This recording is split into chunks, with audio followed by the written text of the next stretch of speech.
Hari tu ada yang cari kan, Toyota Boxy generasi baru yang spek paling tinggi. Bang, ada tak spek paling tinggi? Kita ada satu unit tahun 2022 juga. Yang ni 2022.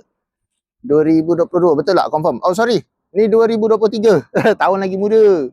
Yang ni tahun lagi muda guys. So yang ni tahun 2023, kira paling baru lah.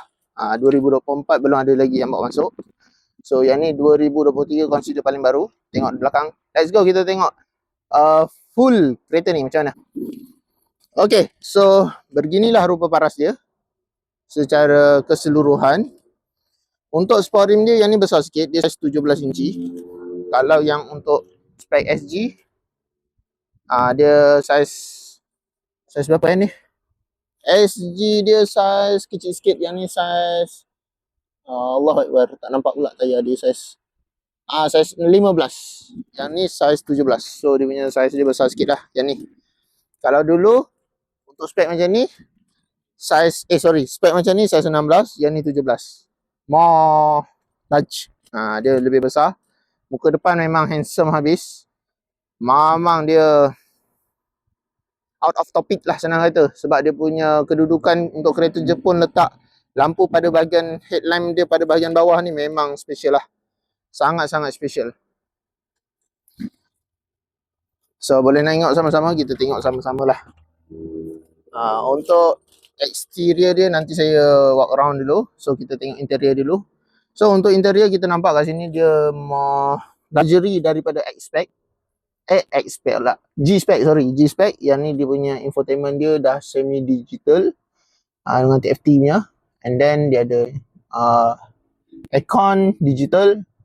Seat datang semi leather. Airbag macam biasa. 6 airbag complete.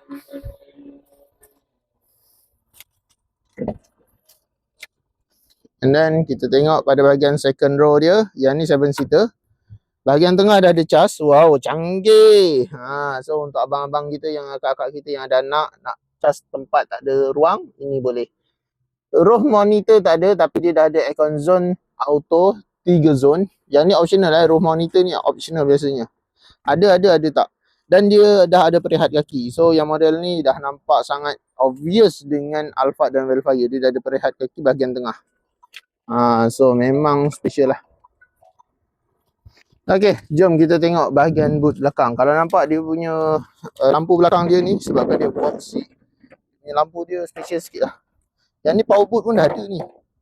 Power boot dia tekan kat sini. Style tak? Style gila. Baru dia. Nampak? Dia dah pakai power boot. Dan dia punya clap dia kat sini untuk lipat kiri kanan. Belakang ni rasa boleh, Isofix boleh cover lah seat dia rasa. Sebab dia punya seat belt dah 3 point. Maybe dia boleh letak lah untuk baby seat. Baby seat lah. Child seat and baby seat. So, random kereta ni macam ni condition. Yang ni tak tahu ada tayar spare ke tak. Kena tengok. Rasa ada tayar spare ni. Yang ni ada tayar spare. Cantik. So, ni ada tayar spare. Memang cantik. So, nak tutup, just tekan saja. Betul-betul macam Alphard dan Vellfire. Berminat boleh WhatsApp saya di 0177145604. Ingat recon dengan Nabi Chat, recon chat Nabil.